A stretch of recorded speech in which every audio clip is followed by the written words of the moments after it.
I denne video vil jeg vise nogle af de muligheder, vi har for at redigere udseendet af punkter i Express. Mit kort indeholder knap 2300 steder, hvor man kan få udbetalt penge, banker eller hæveautomater. I højre side i laglisten kan vi se, at både navnet på punkterne og punkternes type er importeret som gruppering. Ved at klikke på overskriften type, får jeg grupperingen vist som cirkler med forskellige farver.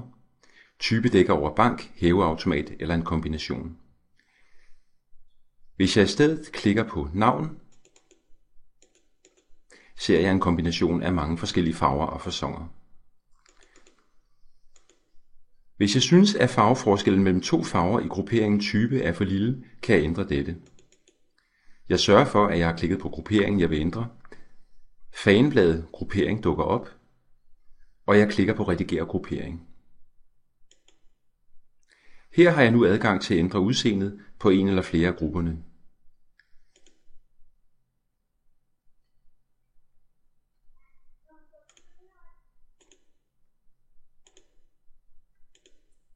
Du skal sikre dig, at forandringen er slået igennem. Det kan være nødvendigt at åbne dialogboksen igen og sige OK.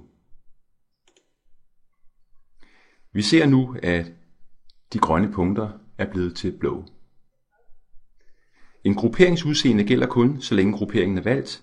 Klikker jeg grupperingen fra, bliver cirklerne røde igen. Jeg vil nu vise, hvordan man ændrer farver permanent. Det er så at sige punkternes DNA at ændre. Fra starten er alle punkter røde cirkler. Jeg vil nu have et kort, hvor alle er røde, bortset fra Danske Banks filialer, som skal være blå. Jeg åbner grupperingen navn ved at klikke på trekanten til venstre. I grupperingen scroller jeg til Danske Bank.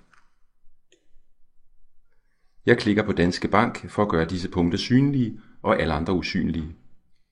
Jeg går nu op i fanebladet Aktivt lag og klikker Redigere og Redigere synlige. På den måde redigerer jeg kun udseendet af de punkter, der rent faktisk er synlige på skærmen. Jeg vælger, at de skal være blå. Jeg afmarkerer Danske Bank, og nu ser vi igen alle punkterne på skærmen. Vi ser blå cirkler for Danske Bank, alle andre er røde.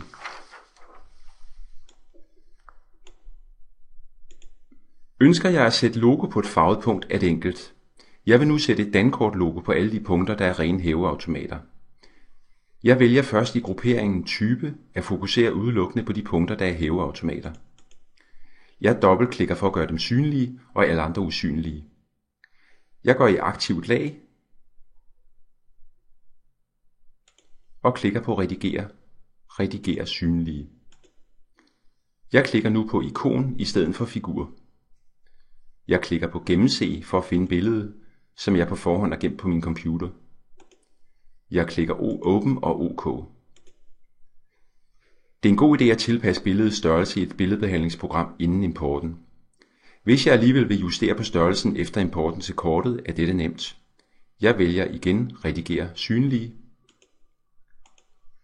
Jeg formindsker nu størrelsen på logoet og trykker OK for at se resultatet. Ønsker du yderligere information om Express og dine muligheder med Experian, er du altid velkommen til at ringe på 70 10 01 07 eller besøge os på experian.dk.